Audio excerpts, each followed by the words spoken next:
Hello everyone. Welcome back to another lecture of the Environment Ecology series, which has been started by Essence Institute. So as you all know, this is the third lecture in the series.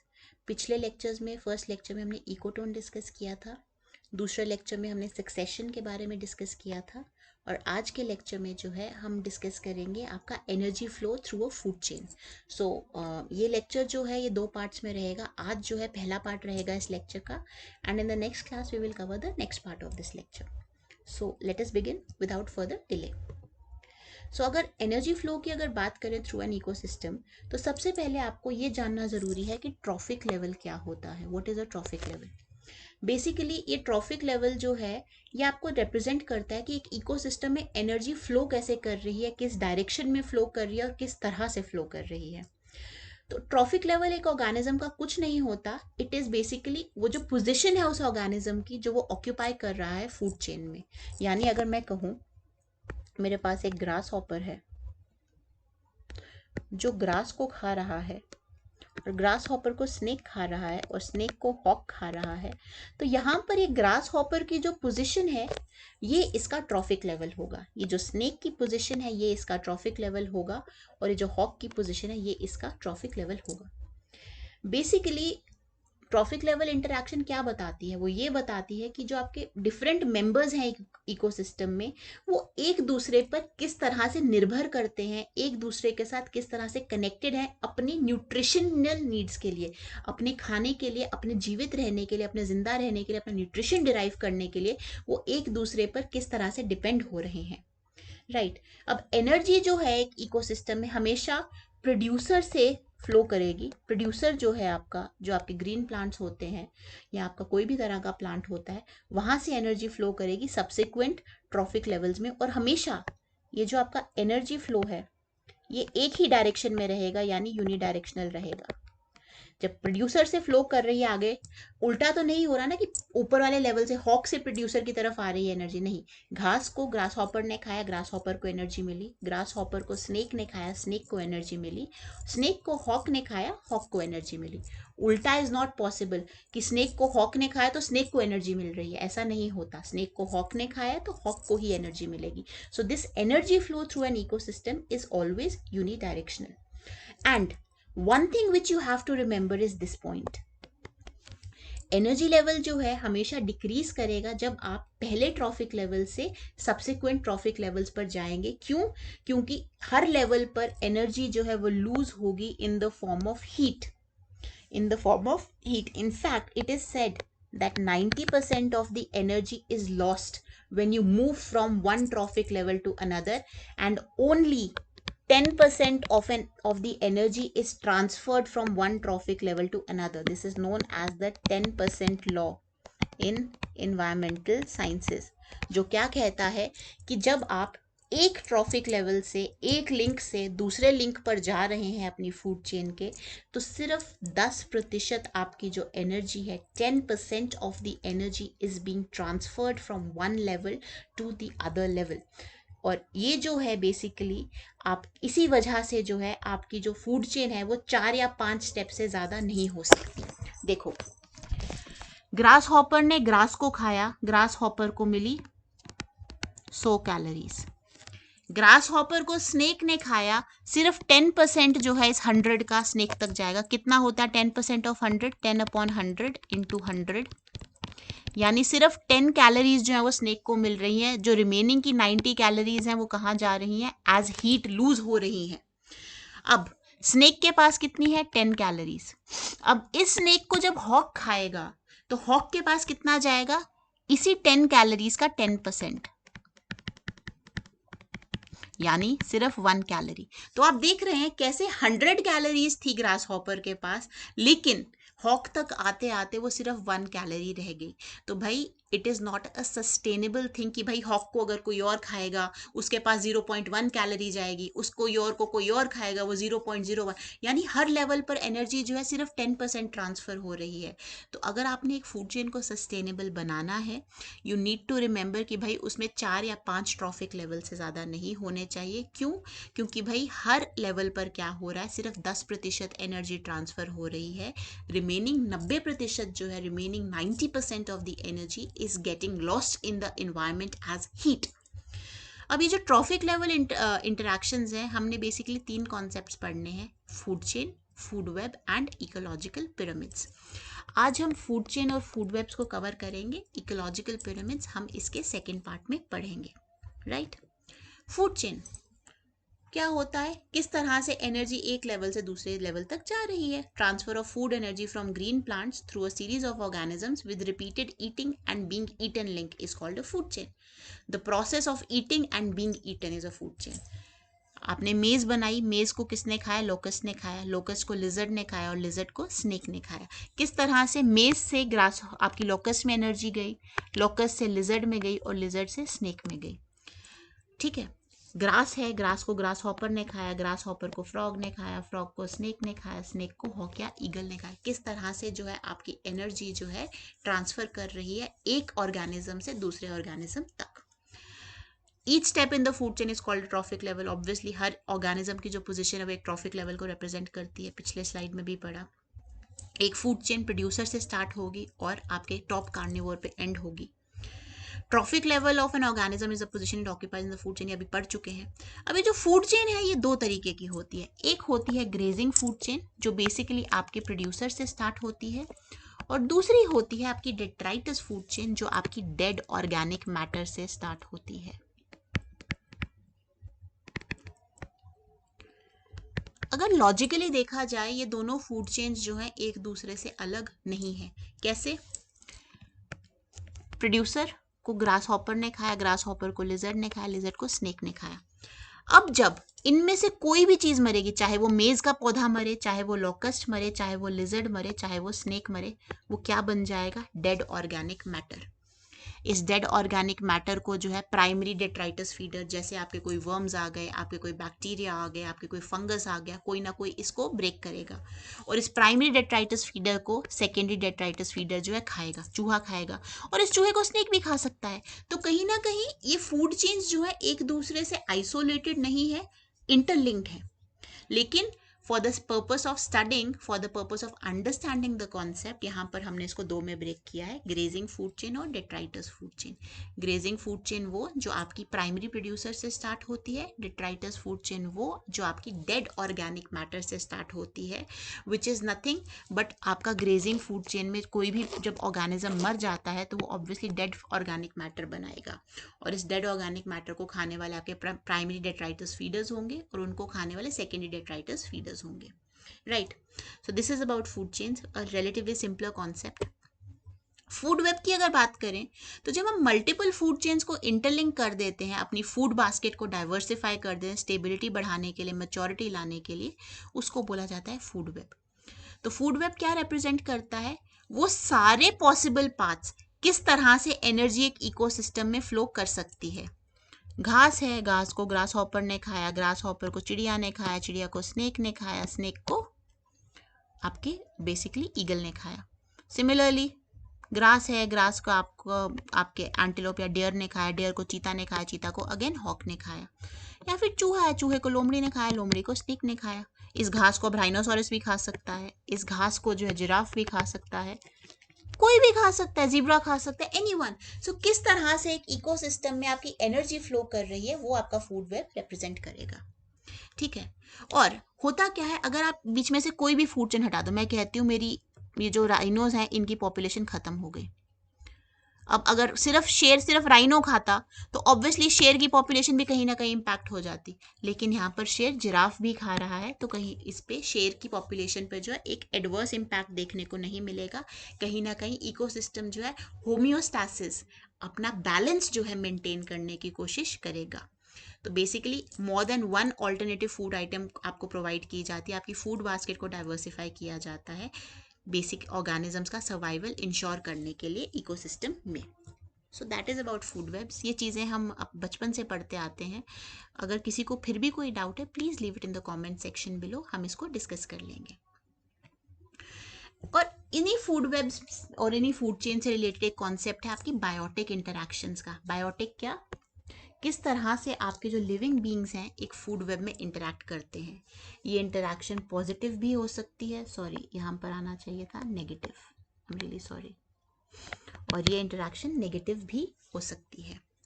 तो अगर positive interactions की बात करें, सबसे पहले आता है mutualism. Basically यहाँ पे प्लस साइन दिखा रहा है कि बेनिफिट हो रहा है, जीरो साइन दिखा रहा है कि कोई इम्पैक्ट नहीं है, और ये जो आपका माइनस साइन है ये क्या दिखा रहा है, नेगेटिव इम्पैक्ट। सो म्यूचुअलिज्म क्या है? म्यूचुअलिज्म है कि आपकी दोनों स्पीशीज जो है जो इंटरैक्ट कर रही हैं उनको कहीं ना कहीं बेनिफिट हो रहा है। इसका बेस्ट एग्जाम्पल जो आपको देखने को मिलता है वो है लाइकेंस। लाइकेंस क्या है? बेसिकली लाइकेंस आपकी फंगस और एल्गी की रिलेशनशिप है। फंगस और एल्गी की रिलेशनशिप है। फंगस क्या करती है? मॉइस्चर प्रोवाइड करती है, मिनरल्स प्रोवाइड करती है और प्रोटेक्शन प्रोवाइड करती है। क्या क्या देती है? Moisture, minerals and protection to the algae. और एल्गी क्या करती है? क्योंकि ग्रीन होती है, फोटोसिंथेटिक एक्टिविटी कर सकती है, it is capable of performing photosynthesis. ये आपका फूड मैन्युफैक्चरिंग का काम करती है और यही फूड जो है आपकी फंगस खाती है। तो बेसिकली दोनों के लिए विन विन सिचुएशन है। दोनों में से कोई भी जो है इंडिपेंडेंटली ग्रो नहीं कर सकता, दोनों जो है एक दूसरे के ऊपर डिपेंडेंट है अपने सर्वाइवल के लिए। लाइकेंस जहाँ पर दोनों का होना बहुत ज़रूरी है, दोनों स्पीशीज जो है बेनिफिट कर रही हैं। सिमिलरली एक और एसोसिएशन जो इन्वायरमेंट में आपको देखने को मिलेगी म्यूचुअलिस्टिक रिलेशनशिप, वो है क्रोकोडाइल एंड बर्ड्स की। आपने अगर मूवीज देखी हैं, कभी किसी ने लाइव क्रोकोडाइल देखा है तो आपको पता होगा क्रोकोडाइल जब रेस्ट करते हैं तो मुंह खोल कर रेस्ट करते हैं। तो होता क्या, जब वो मुंह खोलते हैं तो उनके मुंह में ना लीच होती हैं, बहुत सारे आपके छोटे मोटे जो है खाने के पीसेस फंसे होते हैं। तो ये बर्ड्स क्या करती हैं, जो खाने के पीसेस हैं उनको रिमूव करती हैं, जो लीचेस हैं उनको रिमूव करती हैं। तो जब वो रिमूवल का काम करें, क्रोकोडाइल जो है उनकी साफ सफाई, उनकी हाइजीन पर ध्यान जा रहा है, जिसकी वजह से जो है उनका जो है सर्वाइवल इंश्योर होता है। वेयर एज बर्ड्स को on the other hand nutrition मिल रहा है। सो दोनों के लिए विन विन सिचुएशन है। सेकेंड जो रिलेशनशिप है वो है कमेंसलिज्म की। कमेंसलिज्म क्या है? बेसिकली एक इंटरस्पेसिफिक रिलेशनशिप है जहां पर एक पार्टनर बेनिफिट होगा लेकिन दूसरे को ना बेनिफिट होगा ना हार्म होगा, दूसरे को उसके होने ना होने से कोई फायदा नहीं है। आपने अगर शार्क्स देखी हो, शार्क्स के साथ ना सकर फिश चलती है, एक प्राइमरीली रिमोरा चलेगी। रिमोरा एक स्पीशीज है फिश का।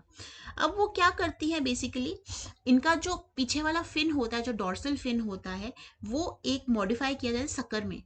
तो वो क्या करेंगे, वो शार्क के साथ ना अटैच हो जाते हैं। उनका जो सकर है वो क्या करता है, शार्क की बॉडी के साथ अटैच हो जाएगा। अब हो क्या रहा है, शार्क के साथ सकर फिश रहे ना रहे शार्क को कोई फर्क नहीं पड़ा, लेकिन ये सकर फिश को शार्क से क्या फायदा हो रहा है? एक तो इजीली ट्रांसपोर्टेशन इनको अवेलेबल है, ट्रांसपोर्टेशन, एक जगह से दूसरी जगह आराम से जा सकते हैं शार्क के साथ अटैच होकर। दूसरा प्रोटेक्शन, क्योंकि छोटी छोटी हैं, जब शार्क के साथ लगी हैं तो इनके ऊपर कोई भी जो प्रेडेटर है अटैक नहीं करेगा। और तीसरा क्या है, बेसिकली जब शार्क खाना खाती है तो वो थोड़े बोरे टिटबिट्स जो है पानी में नीचे गिरते हैं। तो कहीं ना कहीं वो जो टिटबिट्स हैं ये रिमोरा खाती है, तो रिमोरा का जो है न्यूट्रिशन का जो पर्पस है वो भी फुलफिल हो रहा है।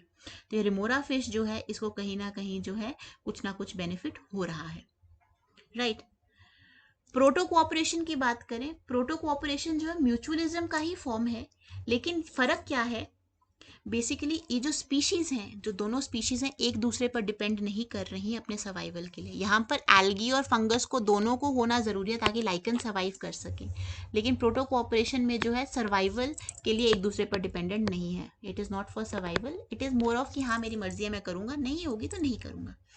फ्लावर्स एंड इंसेक्ट्स की बात करते हैं, इसमें फ्लावर्स एंड इंसेक्ट्स की बात करेंगे। अब फ्लावर्स जो है प्लांट्स के, वो पॉलिनेट किए जाते हैं इंसेक्ट्स के द्वारा, एंड बर्ड्स जो हैं, जो इंसेक्ट्स हैं, वो इस पॉलिनेशन से जो है बेसिकली बेनिफिट करते हैं। अब प्लांट्स जो हैं जिनके कलरफुल फ्लावर्स हैं, वो क्रॉस पॉलिनेशन जो है उनको देखने को मिलता है, आराम से जो है उनकी रिप्रोडक्शन हो रही है, फर्टिलाइजेशन हो रही है इन इंसेक्ट्स और बर्ड्स की वजह से।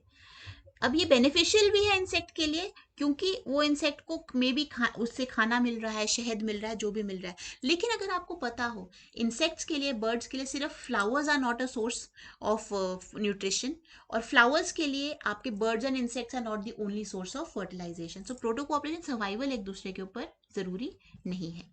सो this was about positive interactions. अगर मैं 1 सेकेंड,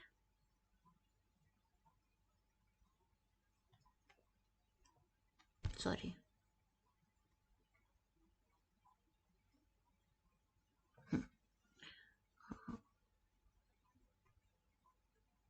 राइट, ये नेगेटिव था। This was about 3 positive interactions. अगर अब मैं नेगेटिव इंटरैक्शंस की बात करूँ, सबसे पहले आता है अमेंसिलिज्म। जैसा कि आपको नाम से पता लग रहा है, अमेंसिलिज्म बेसिकली क्या है? अमेंसिलिज्म आपका एक ऐसा इंटरैक्शन है जहाँ पर एक स्पीशीज को तो कोई फर्क नहीं पड़ रहा, लेकिन दूसरी जो है उसके ऊपर नेगेटिव इम्पैक्ट देखने को आपको मिल रहा है। तो अमेंसिलिज्म की अगर एग्जाम्पल की अगर बात करें, just hold on a second, sorry.